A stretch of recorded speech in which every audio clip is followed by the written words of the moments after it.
Ұлы Отан соғысында аса қымбат бағамен жеңіске жеткен Кеңестер одағы қираған үйінділер арасынан қайта көтерілді. Елде азық-түлік тапшы болды. Дүкендерде нан кезегіне түннен бастап тұратын.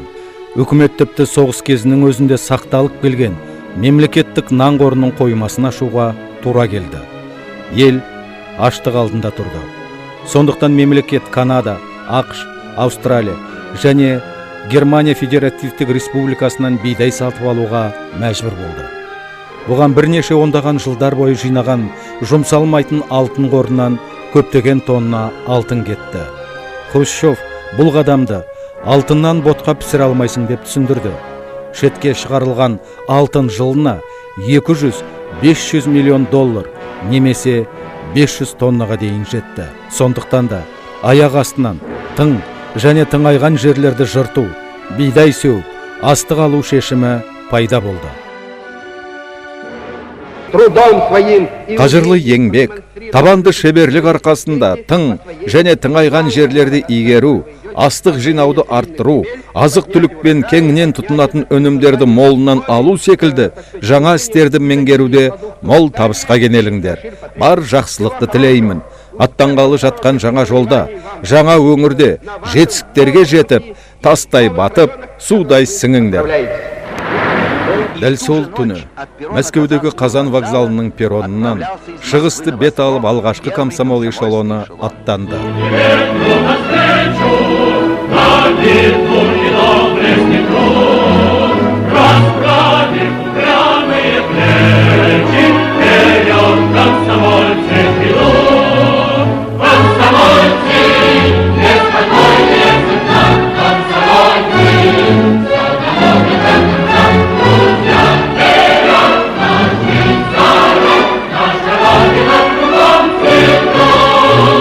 Естен кетпес, 1954 жыл осындай ұранмен басталды.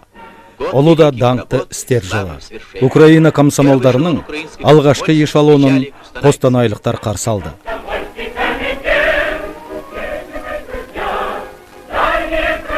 Ақтөбеге мәскеуліктер келді.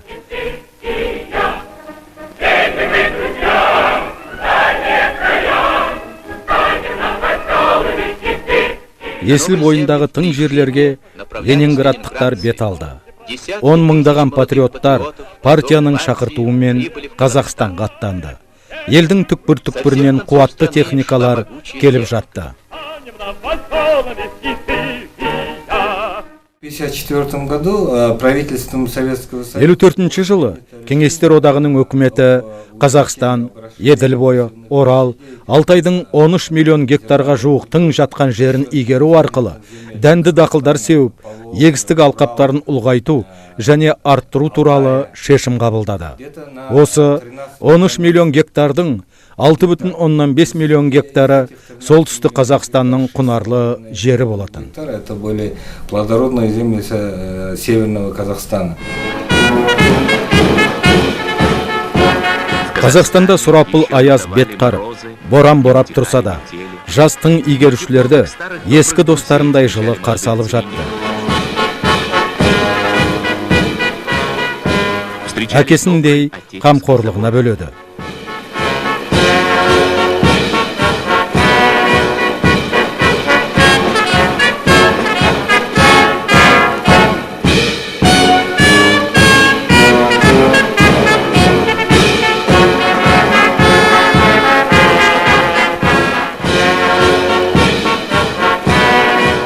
Біріншіден, елге Кеңестер одағының түкпір-түкпірінен адамдар молынан кеп қоныстанды. Екіншіден, тыңайған жерлерді игеруде әлеуеттің барын қашанда біліп жүрді. Өйткені бұған дейін және Ұлы Отан соғысына дейін де осындай жобалар болды. Сондықтан да Қазақстан бірден өте ірі ауыл шаруашылық алпауытына айналды. Тың жерлерді игерудегі патриоттық қозғалысқа Қазақстанның жастары да атсалысты. Республика комсомолы наурыз айының бірінші жартысында тың зауыттары мен МТС-қа 9656 жас патриоттарды, соның ішінде 2,4 алматылықтарды аттандырды. Қазақстанның тыңына кеңестік армиядан қайтқан сарбаздар келді. Олар Көкшетау, солтүстік Қазақстан, Қарағанды және басқа да облыстарда совхоздар құрды. Сол кездерде батыстағылар тың игеру кеңес адамдарының қолынан келмейтін міндет. Тәжірибесі жоқ жастар далада көктемге жетпей үсіп өледі деп айқай салып жатты. Ал қазақстандық тың өз өмірбаянын бастап кетті. Ну вот как в 54-м 54 жылы пойызымыз Калутон станциясына тоқтағаны сол еді. Біздің вагондағыларға шығыңдар деді. Содан бері мен осындамын. Вот я вышел и до сих пор тут. Не, 3 года в армию ходил отсюда. Осы жерден әскерге 3 жылға борышымды өтіп келуге аттандым. Кері оралдым, үй салып алдым. Содан бері осында өмір сүріп жатырмын. Построил дом, вот и живу. Все мы подранки войны. Мен 35-ші жылғымын. Біз соғыстың қыспағында болған жастар ерлік жасауды армандайтын едік. Өйткені көбіміздің әкелеріміз бен аталарымыз майдан даласында қаза болған. Адамдардың көңіл күйі солай еді. Табыс табу үшін көбірек еңбектену керек болды. Тыңды жариялаған кезде 15 жасар баламын. Тракторымды алып, жер жыртуға кірістім. Біз бәрін салып, көтеріп бітті деп ойлайтынбыз. Гибраэс салынды, Волгадон каналының арнасы бітуге жақын, және басқалары да. Енді істейтін не қалды деп ойладым. Сөйтіп жүргенде тың игеруге шақырды. Бірден соған жазылдым. Шаруалар, ауылдастарым, қайда барады? Ол жаққа әдетте адамдарды жер аударады, ал бұл болса өзі бара жатыр деп шуласты. Мен МТС пен бірге жалғыз кеттім. Я один поехал с МТС. Плакаттар көптеп шығарылды. Жаңада жарқын болашаққа үндеген плакаттар бұрынғы кеңестер одағының түрлі қалаларындағы үй қабырғаларына жапсырылды. Және адамдар соған иланды. Өйткені олар жақсы өмір сүргісі келді. Және астық үшін күреске, қазақстандық миллиард үшін күреске дайын болды.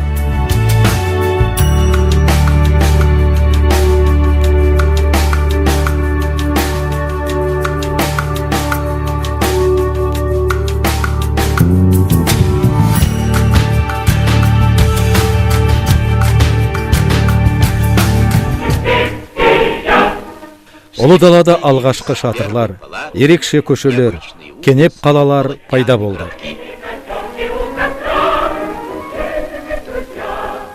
Міне, ұшы-қиырсыз тың жатқан дала осы. Алғашқы салынған атыз, астық үшін ұлы күрестің естен кетпес алғашқы бастауы. Республика диханшылары осы жылы 8 миллион гектардан астам тың және тыңайған жерді көтеріп, отанның алға қойған тапсырмасын асыра орындап шықты. Кеңестер одағының коммунистік партия орталық комитетінің бірінші хатшысы Никита Сергеевич Хрущев Қазақстанның тың игеріліп жатқан аймақтарында болып қайтты.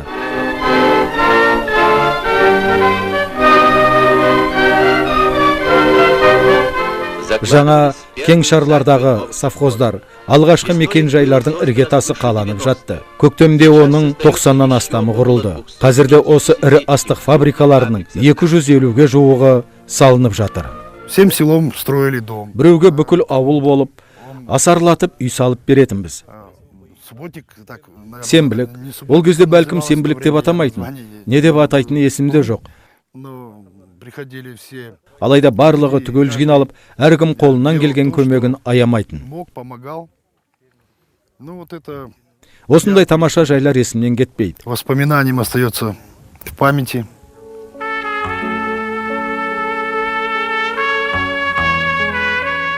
Ен даладағы аязда алғашқы тың игерушілер үйлер тұрғызды.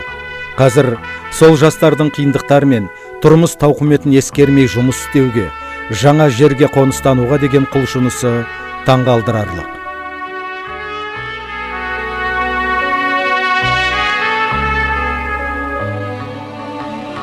Адамдар, ертеңгі күні отбасы мен жақындары үшін, одан да жақсы болу үшін қиындықтарды жеңуге, және елдің әл-қуаты мен гүлденуі аспаннан түсе қалмаған өз еңбегімен, өз қолымен жасағанын түсінді.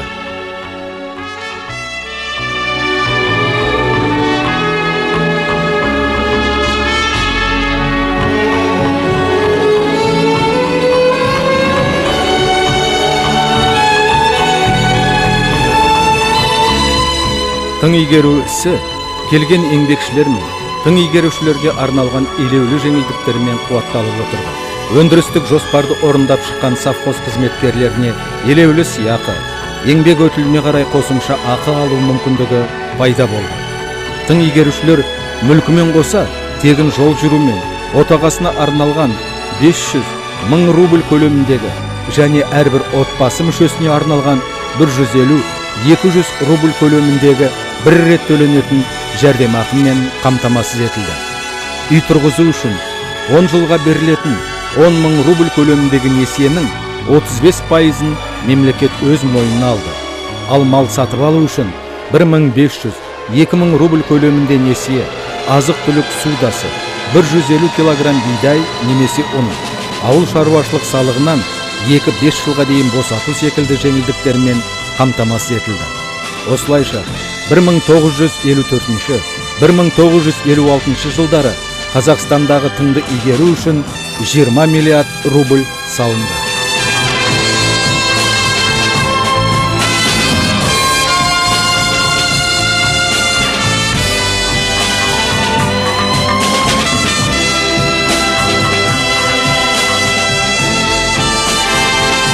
Бүкіл әлемдік ауыл шаруашылығын көтерудегі коммунистік партияның бағытын іске асыруда Қазақстанның орны бөлек болды.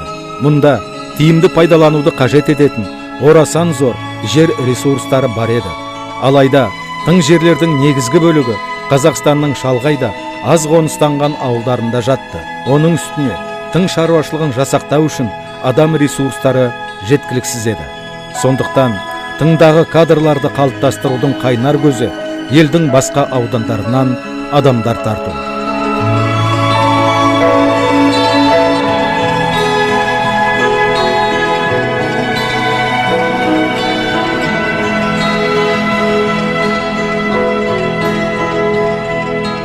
Хрущев тыңға бүкіл беделін салды, және оны өзінің қол тумасы санады. Бәрінен бұрын ол капиталистік әлемге кеңес халқы қысқа мерзім ішінде тың эпопеясын жүзеге асырып, көптеген көрсеткіштер бойынша Американы басып озғанын дәлелдеу еді.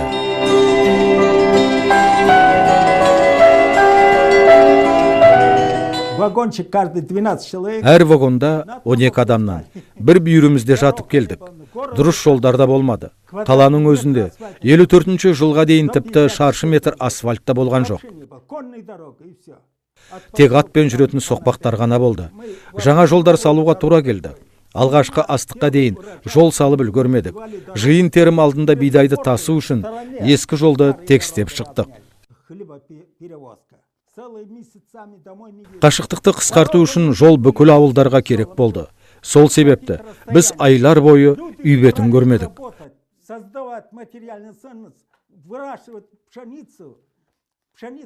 Адамдар материалды құндылықтар жасап, бидай өсіріп, еңбектенуге тырысып бақты. Қазақстан негізінен бидай екті.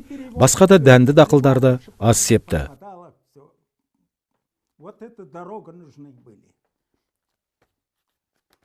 Астық ысырап болмасын деп, оны элеваторға тасымалдауды жеңілдету керек еді. Тыңдағы адамдар тынбай еңбек етті.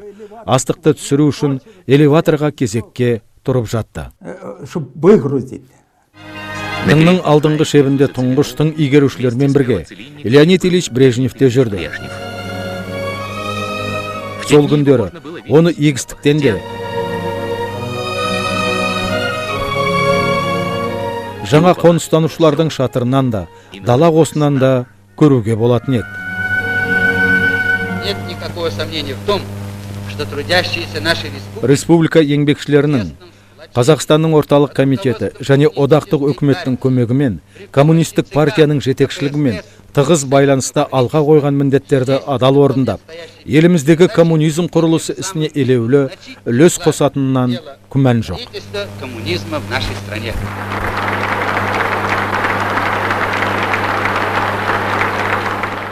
Дәл осы Қазақстанда Леонид Ильич Брежневтің арман мұратына айналған идеясы жүзеге асты. Ал шындап келгенде бұл экономикалық есеп болатын. Яғни елімізде адам басына тоннадан артық бидай өндірілетін болса, онда бұндай ел азық-түлік қарым-қатынасы жағынан толық қамсыздандырылады. 1956 жылғы атақты орақ науқаны жақындап келеді.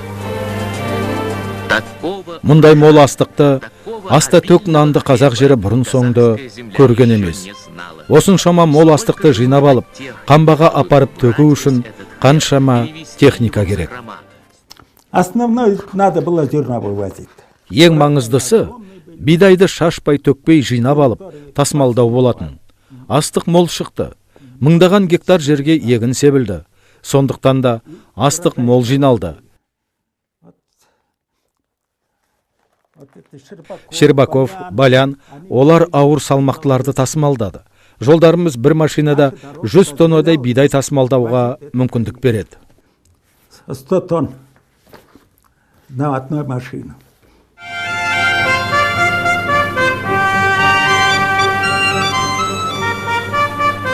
Көтерілген тың жерге мол астық шықты. Ору басталды. Жаңа жердегі бірінші орақ науқаны. Қазақстан елге қазіргідей мол астық еш уақытта берген емес. Дайындау бекеттеріне, элеваторларға 1953 жылға қарағанда өте көп, 109 миллион пұт астық жиналды. Меня даже сегодня кто-то... Мені бүгінде біреу ескі Калутон жердегі жұмақ дегенім үшін қағытып өтті. Я отсюда начинал бригадиром в 66-м году. Вот тут. 66 жылы бригадир болып бастадым. Мұндағы Зареченкада 2 бригада болды. Сонда бастадым. Ұлты неміс директорымыз болды. Ол Володя бригадир тапқанша бір айда істей тұр деген еді. Міне содан бері 30 жыл өтті. Зейнетке шыққанша істедім. Жақында шаруашылықпен айналысқаныма да 20 жыл толады. Ну, это уже 20 лет скоро крестьянину.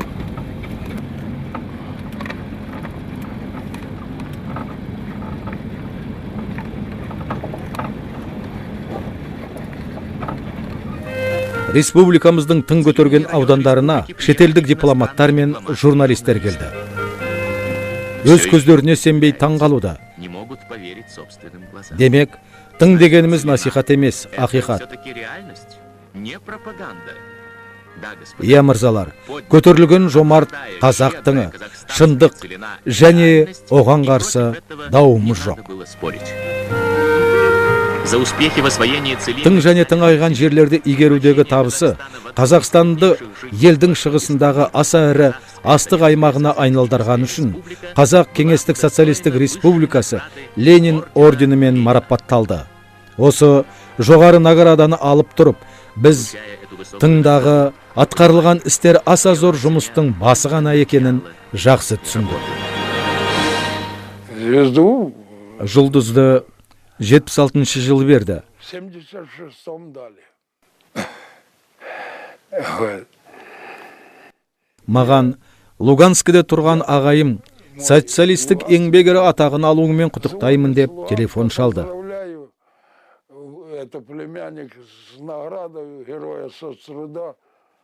Бүкіл кеңестер одағын аралап шықтым. Жұлдызым бар. Тағы баламын. Ленинградқа ұштым. Целинградқа Кировтық тракторларды түсірдім. Директорге кірдім. Ол 200-300 трактор түсіруге рұқсат берді. Отгружает 200-300 тракторов.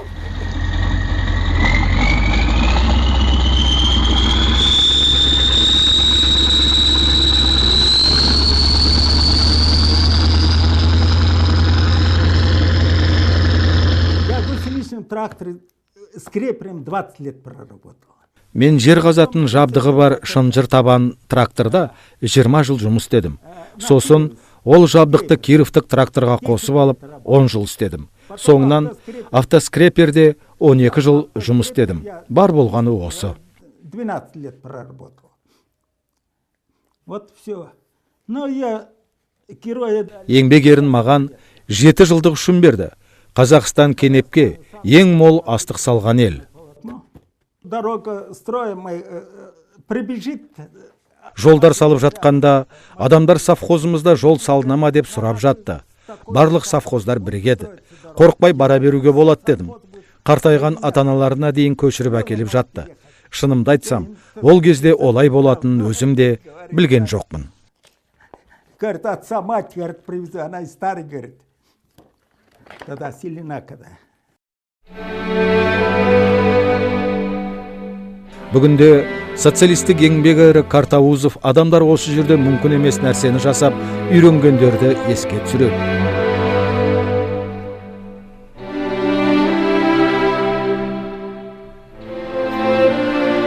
Алпыс жыл бұрын ол соғыста екі аяғында жоғалтып, мұнда ерікті ретінде келген еді. Соған қарамастан, өзін егістікке жіберуге басшылықты мәжбүр еткен адам 15 жылдан артық трактормен тыңды көтерді. Я, еңбекқорсың, еңбекқор.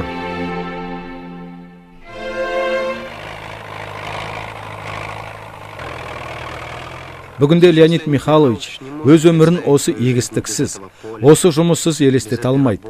Ол сол бір алғашқы тың игеру жылдары ең бастысы өзіне өзі деген сенімділік, әуелі өзіне, сосын басқаларға қолынан не келетінін дәлелдеу керек болды. В 1956 году я впервые сел на трактор. 56 жылы алғаш рет тракторға отырдым. Оған дейін әртүрлі жұмыстар атқарып жүрдім. Алғаш тракторға отырып, артымдағы жыртылған атызды, аударылып жатқан жерді көргенімде, өзімді нағыз жігіт, яғни толыққанды қажет адамдай сезіндім. Жасырып қайтейін, бұған дейін өзімді бұл далада керексіз адамдай сезіп жүрдім. В такой степени нужным человеком.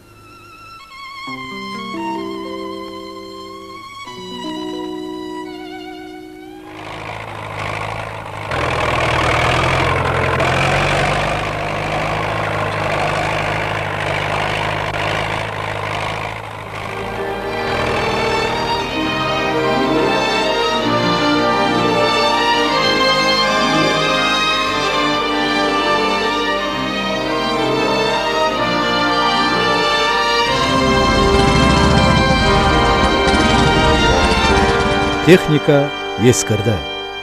Шынжыр табан тракторлар қанша жерді жыртты. 54-55 жылдардың өзінде 18 миллион тың жерлер жыртылды. Ол еліміз бойынша жалпы жыртылған жердің 60%-ын құрады.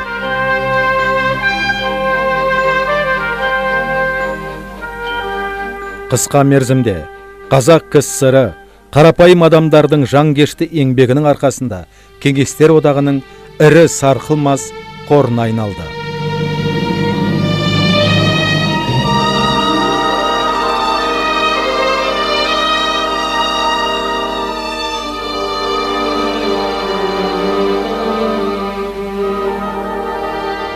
Картаузов Леонид Михайлович өзі бастап күрделі өмір қиындықтарын жеңуде асқақ рухты көрсете білген өз уақытының қаһарманы. Оның отанына деген махаббаты кімді де болса бейжай қалдырмайды. Ескі ДТ-54 тракторларының орнына жаңа Кировец К-700 техникасы келді. Жаңа қаһармандар келді. Камшат Дөненбаева тракторшы әйел болған алғашқы қазақ қыздарының бірі. Кировец тракторын меңгеріп қана қоймай, жаңа техникамен өзінің еңбекқорлығының арқасында тракторшы ерлерден асып түсті.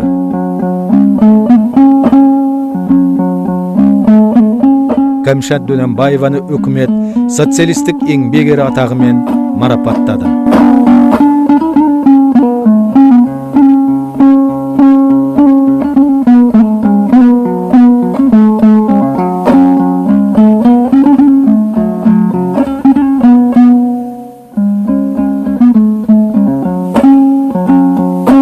Нан өсіру, ананың қамқорлығы, ең тәтті де, дәмді нан, ананың қолынан жеген нан деп бекер айтпайды. Оның дәмі өмір бойы аузыңнан кетпейді.